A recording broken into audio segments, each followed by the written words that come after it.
నమస్తే, welcome to our channel. నేను ప్రియాంకరావు.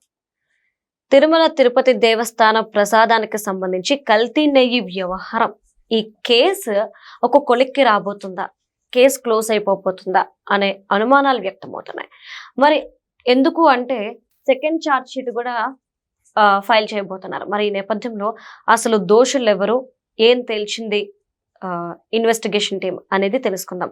మనతో మాట్లాడడానికి సీనియర్ జర్నలిస్ట్ సిఎస్ రావు గారు ఉన్నారు. ఆయన తెలుసుకుందాం. నమస్కారం సార్. సార్, కల్తీ నెయ్యి కేసుకు సంబంధించి కేసు క్లోజ్ అయిపోతుంది, ఎందుకంటే పోలీసులు సెకండ్ ఛార్జ్ షీట్ కూడా ఫైల్ చేసేస్తున్నారు కాబట్టి కేసు ఒక కొలిక్కి వచ్చేసింది అని చెప్పేసి అంటున్నారు. అసలు ఏంటి, ఏం జరుగుతుంది, ఈ కేసు అప్డేట్స్ ఏంటి? మరో వారం రోజుల్లో రెండో ఛార్జ్ షీట్ కూడా దాఖలు చేయబోతున్నారు. ఫస్ట్ ఛార్జ్ షీట్ వేశారు, రెండో ఛార్జ్ షీట్ కూడా వేయబోతున్నారు. అంటే రెండో ఛార్జ్ షీట్ కూడా వేయబోతున్నారంటే విచారణ ఆల్మోస్ట్ ఫైనల్కి వచ్చిందని చెప్పి మనం భావించడానికి అవకాశం ఉంది.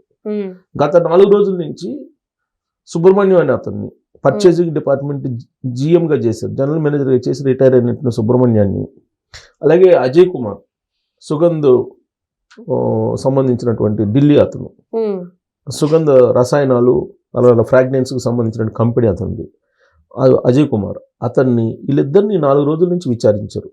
వీళ్ళిద్దరితో పాటు అప్పన్న ఆయన్ని విచారించారు. అప్పన్నని విచారించినటువంటి క్రమంలో కొన్ని కీలకమైనటువంటి విషయాలు బయటపడ్డాయని చెప్పి తెలుస్తుంది. ఎందుకు, అప్పన్న అకౌంట్స్, అతని అకౌంట్స్లో ఎంత డబ్బులు ట్రాన్స్ఫర్ అయినాయి ఆ సంవత్సరాల్లో, వైవి సుబ్బారెడ్డి గారు తిరుమల తిరుపతి దేవస్థానం చైర్మన్గా ఉన్నప్పుడు అప్పన్న అకౌంట్స్లో ఎంత ట్రాన్సాక్షన్స్ జరిగినాయి, ఎక్కడెక్కడ ఎంత జరిగినాయి, ఇవన్నీ ఆరాధిస్తున్నారు.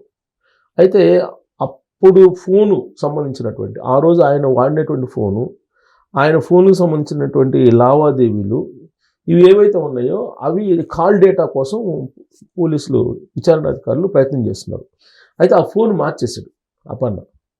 ఆ ఫోను నెంబర్ ఇస్తే కనుక, ఆ ఫోన్ నెంబర్ ఉన్నటువంటి డేటా ఇస్తే, లేదంటే ఆ ఫోన్ కనుక అప్పచెప్తే అప్పుడు ఉపయోగించిన ఫోన్ని వీళ్ళకి ఇన్వెస్టిగేషన్ ఈజీ అవుతుంది. కానీ అతను అప్పచెప్పడానికి నిరాకరించాడు. సో దీంతో ప్రత్యామ్నాయ మార్గాలు వెతుకుతున్నారు. జనరల్గా కూడా మనకి ప్రొవైడర్స్ని అడిగితే, ఇప్పుడు టెలిఫోన్ ప్రొవైడర్స్ని అడిగారు అనుకోండి, వాళ్ళు 6 months ఇస్తారు, 6 months బిఫోర్ది ఉండదు. కాకపోతే ఐక్లౌడ్లో ఒకవేళ కనుక ఐక్లౌడ్లో కనుక వీళ్ళు ట్రాన్సాక్షన్స్ కనుక ఐక్లౌడ్కి యాక్సెప్ట్ చేస్తే ఐక్లౌడ్లో నుంచి తీయచ్చు, అది 2 years తీయచ్చు అని చెప్తున్నారు ఐక్లౌడ్లో అయితే. సో టెక్నికల్గా ఇప్పుడు సహకరిస్తే అప్పన్న ఈ మొత్తం బయటకు వస్తుంది, సహకరించకపోతే మరింత జటిలం అవుతుంది విచారణ, డిలే అయ్యే అవకాశం ఉంది. ఎందుకు, క్లౌడ్ డేటా తీసుకోవాలి, ఇవన్నీ కొంచెం డిలే ప్రాసెస్. కాకపోతే అప్పన్న ప్రాథమికంగా ఆయన అకౌంట్స్లో భారీగా డబ్బు మార్చాడు. ఎవరెవరికి మార్చాడు ఏంటి అనేది బయట రావాలి, విచారణలో బయట రావాలి. పోలీసులు అయితే అనుమానిస్తున్నారు. ఎందుకు అనుమానిస్తున్నారంటే, సుబ్రహ్మణ్యాన్ని జిఎంని విచారించినప్పుడు ఆయన చెప్పింది ఏంటంటే, నాకు తెలియదు, నేను పర్చేజ్ వరకు చూస్తాను తప్ప నాకు మిగతా విషయాలు తెలియదు, నేను బోలేబాబా కంపెనీలని, డైరీని, ఏఆర్ డైరీని, వీటిని నేను విజిట్ చేశాను, కానీ విజిట్ చేసినా నాకు తెలియదు అని అన్నాను. తెలియదు అన్నప్పుడు విచారణాధికారులు ఏం చెప్పారంటే, నువ్వు ఆ కంపెనీలకు పోయి బోలేబాబా డైరీకి వెళ్ళినప్పుడు నువ్వు 3.5 లక్షల రూపాయల డబ్బులు, వెండి పళ్ళెము, మొబైల్ ఫోను ఇవన్నీ తీసుకున్నావా లేదా వాళ్ళ దగ్గర గిఫ్ట్ కింద అని అడిగితే, లేదు నేను తీసుకోలేదని చెప్పాడు. మరి ఇంకెవరెవరికి లంచాలు ఇచ్చారు వీళ్ళు అని అంటే, అది నాకు తెలియదు అని చెప్పారు.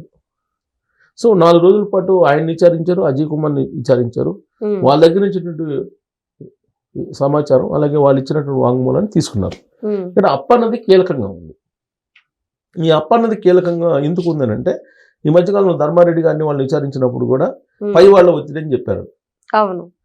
సో ఇప్పుడు విచారణలో కూడా ఏం చెప్తున్నారు, ఆ రోజున మొత్తం చైర్మన్ గారిదే నడిచింది కాబట్టి ఏకఛత్రాధిపత్యం, ఆయన చెప్పింది మేము విన్నాం అన్నట్టుగా మాట్లాడుతున్నారు. అవును. ఇప్పుడు పర్చేజ్ జిఎం ఏంటి, ఏమంటాడు, నువ్వు క్వాలిటీ చూసుకోవాలి కదా, క్వాలిటీ నువ్వు చూడలేదా, నామ్స్ అంతకుముందు నామ్స్ ఎలా ఉన్నాయి, ఇప్పుడు నామ్స్ ఎలా ఉన్నాయి, ఎందుకు నామ్స్ సడలించాల్సి వచ్చింది అని చెప్పి అడిగితే, అప్పుడు చైర్మన్ గారు పవర్ఫుల్గా ఉన్నాడు, ఆయన ఏం చెప్తే అది మేము చేసాం అన్నట్టుగా చెప్పాడు ఆయన. విచారణాధికారులు చెప్పినట్టు న్యూస్ వస్తూ ఉంది. సో ఇది ఇప్పుడు ఎక్కడికి ఆగింది, అప్పన్న దగ్గర అలాగే వైవి సుబ్బారెడ్డి గారి దగ్గర ఆగింది. ఇప్పుడు అప్పన్న ఇచ్చేటువంటి వాంగ్మూలం అలాగే అప్పన్న ట్రాన్సాక్షన్స్, అప్పన్న మొబైల్లో ఉండేటువంటి సమాచారం, దీన్ని బేస్ చేసుకొని నెక్స్ట్ వైవి సుబ్బారెడ్డి గారి దగ్గరికి వెళ్ళే అవకాశం ఉంది. అప్పటిదాకా వైవి సుబ్బారెడ్డి గారిని కదిలేదు, కానీ ఈలోపు రెండో ఛార్జ్ షీట్ వేయాలి కాబట్టి ఛార్జ్ షీట్ వేస్తున్నారు. ఎందుకంటే వీళ్ళు బెయిల్స్కి అప్లై చేస్తున్నారు. బెయిల్కి అప్లై చేసినప్పుడు సిట్ ఏం చెప్తుంది, సిట్ తరఫు నుంచి వీళ్ళు వీళ్ళు ఏం చెప్తున్నారు, సిద్ధార్థ మల్హోత్రా వీళ్ళే కదా గవర్నమెంట్ తరఫు నుంచి కేసులు వాదిస్తుంది సిద్ధార్థ మల్హోత్రా గాని. వీళ్ళు ఏం చెప్తున్నారు, వాళ్ళు అవినీతికి పాల్పడినట్టు, అక్రమాలకు పాల్పడినట్టు ఆధారాలు ఉన్నాయి. ఇన్వెస్టిగేషన్ ఆఫీసర్స్ ఆల్రెడీ ఆధారాలు సేకరించారు. ఫస్ట్ ఛార్జ్ షీట్ వేసాం, రెండో ఛార్జ్ షీట్ కూడా వేయబోతున్నాం. కాబట్టి మీరు ఇప్పుడు కనుక వాళ్ళని విడుదల చేస్తే, బెయిల్ ఇచ్చేస్తే సాక్ష్యాలని తారుమారు చేసే అవకాశం ఉంది. కాబట్టి వాళ్ళని విడుదల చేయొద్దని చెప్పి ఆర్గ్యూ చేయడానికి ఇప్పుడు తాజాగా వచ్చినటువంటి అప్డేట్స్ పనికి వస్తాయి. సో ఇప్పుడు అప్పన్న అలాగే వైవి సుబ్బారెడ్డి వీళ్ళిద్దరూ అసలు వీళ్ళ ట్రాన్సాక్షన్స్ ఎంత జరిగినాయి ఏంటి, హవాలా చేశారని చెప్పి సిట్ విచారణ సందర్భంగా విచారణ అధికారులు అనుమానిస్తున్నారు. ఎవరు అప్పన్న హవాలా చేశాడు అమౌంట్ అక్కడ బోలేబాబా డైరీ నుంచి కానీ ఇక్కడ నుంచి అంత హవాలా జరిగింది అని చెప్పి. ఇప్పుడు అజయ్ కుమార్ ఏమంటున్నారు, అజయ్ కుమార్ నేను ఆ రసాయనాలు పంపించమంటే నేను పంపించాను తప్పితే నాకేం తెలియదు, అసలు వాళ్ళు దాంతో ఏం చేస్తున్నారో నాకు అసలు తెలియదు అని ఆయన చెప్తున్నాడు. Sugandh fragrance and oils and fragrance company ఢిల్లీలో, అది వాళ్ళు కావాల్సినటువంటి గ్లిజరైడ్ ఇలాంటివన్నీ రసాయనాలను పంపించారు. ఆ రసాయనాలతోటి నీకు మొత్తం నెయ్యి తయారు చేశారు. అంటే పాలు లేకుండానే నెయ్యి తయారు చేసి దాన్ని ఎవరు పంపించారు, తిరుమల తిరుపతి దేవస్థానానికి పంపించారు. ఇంతకన్నా దారుణమైన మోసం ఇంకోటి ఉంటుందా? పాలు లేకుండా నెయ్యి రావడం అనేది ఎలా సాధ్యం? అది కల్తీ, మళ్ళీ అదొక కేసు అంటారు, కల్తీ జరగలేదు అంటారు. ఒకవైపు అజయ్ కుమార్ చెప్తుంటారు నేను రసాయనాలు పంపించారని. అసలు ఎంత పంపించారు, ఎంత ఇండెంట్ పెట్టారు వాళ్ళు, నువ్వు ఎన్ని రసాయనాలు పంపించావు అవన్నీ డేటా తీసుకుంటున్నారు. అవన్నీ డేటా తీసుకుంటే కనుక అసలు ఎంత కల్తీ జరిగింది, ఏ స్థాయిలో, దాదాపు 300 కోట్ల రూపాయలు కుంభకోణం అంటున్నారు దాన్ని. సుమారుగా 300 కోట్ల రూపాయలు కుంభకోణం అంటున్నారు. దాని అంతటికి ఎవిడెన్స్ ప్రొడ్యూస్ చేయాలి కోర్టుకి. సిబిఐ కదా విచారిస్తుంది. సో నీకు ఇదంతా ఎవిడెన్స్ ప్రొడ్యూస్ చేయాలంటే నీ దగ్గర ఎంత రసాయనాలు తీసుకున్నారు, ఎంత కొన్నారు, ఎన్ని పాలు తయారు చేశారు, నెయ్యి పాలు లేవులే నెయ్యి ఎంత నెయ్యి తయారు చేశారు, ఎంత తిరుపతి దేశానికి తిరుమల వెంకటేశ్వరకి ఎంత సరఫరా చేశారు, అక్కడి నుంచి మళ్ళీ ఎంత డబ్బు తీసుకున్నారు, ఇవన్నీ క్యాల్కులేట్ చేసి టోటల్గా ఎంత వీళ్ళు ఫ్రాడ్ చేశారు, ఎన్ని రసాయనాలు కలిపారు, రసాయనాలు కాకుండా ఇంకేమైనా కలిపారా, ఇవన్నీ ఫర్దర్ ఇన్వెస్టిగేషన్లో ఖచ్చితంగా కోర్టుకు చెప్పాలి ఎవరు, విచారణ అధికారులు.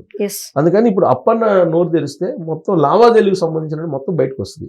అజయ్ కుమార్ ఇన్వెస్టిగేషన్ 4 రోజుల నుంచి పోలీస్ కస్టడీకి తీసుకున్నారు కాబట్టి 4 రోజుల నుంచి ఆయన రసాయనాలకు సంబంధించిన అంశం ఇచ్చాడు.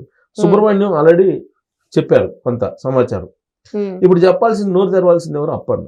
ఈ అప్పన్న నోరు తెరవకపోతే ఆ మొబైల్ డేటా, ఆ ఫోన్లు అన్నీ సేకరించేసి వాటి ద్వారా మళ్ళీ ప్రొవైడర్స్కి వెళ్ళి గూగుల్ టేక్అవుటో లేకపోతే ఇంకో టెక్నాలజీని ఉపయోగించుకొని అవి మొత్తాన్ని బయటకు తీసుకొచ్చేటువంటి అవకాశం ఉందా? బయటకు వస్తే కనుక వైవి సుబ్బారెడ్డి గారిని మళ్ళీ ఇంకోసారి విచారించడం లేదంటే ఆయన అరెస్ట్ చేయడం ఏదో ఒకటి జరిగేదానికి అవకాశం ఉంది. Okay, right. Thank you so much sir. Thank you.